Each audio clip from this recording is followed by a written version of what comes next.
God needs you to be content with where he currently has you. He clocked my T, so I'm gonna clock yours. Hi, my name's Shadea. I'm a creator based here in Dallas, Texas. So I was reading Ecclesiastes chapter 4, and verse 4 through 6 actually stood out to me.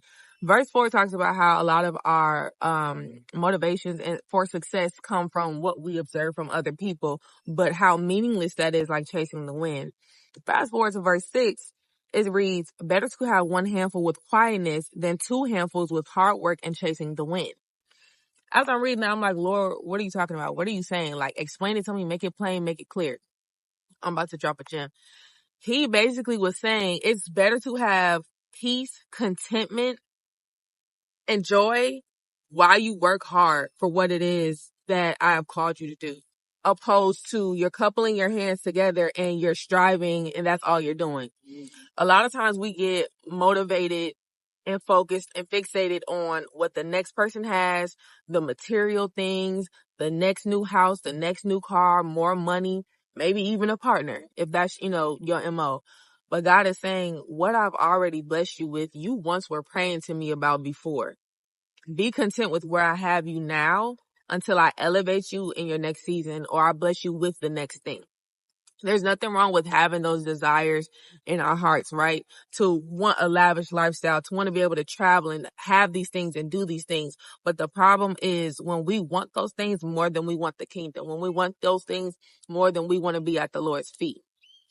As chosen individuals, as disciples, as followers of Christ, whatever industry, whatever career field God has you in, whether you're a doctor, a lawyer, an actress, a singer, a dancer, a creator, your goal, your mission is to let your light shine, disciple to the Lord's people, bring them back and redirect them to him, right? That should be the mission. That should be the goal. That should be the motivation. But we get so motivated by, I want a 3-story home. I want the new GLE. I want this. I want that. And we completely miss God sometimes. We miss what the blessing is that we're sitting in right now. God is saying, be content with where I have you.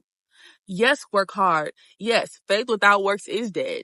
Do your part, right? But also learn to rest in me. Trust me in the process. Trust that if this is what I called you to do right now in this season, I have you here for a reason. We try to move too far and too fast ahead of God. That's how we get caught up. That's how some people, they get to where they want to be, quote unquote, and then they crash. They fall. Then they have nothing to back them up. You got some of the richest and wealthiest people in the world that have everything that they could have ever imagined, but they have no peace. They have no joy. They have no soul, no spirit. God is saying, be content with where I have you positioned right now.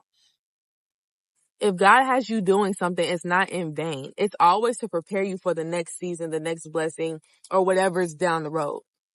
But I need you to be appreciative and content with where I have you now while you wait for what's to come later. He clocked me. I'm clocking you. Have a great day.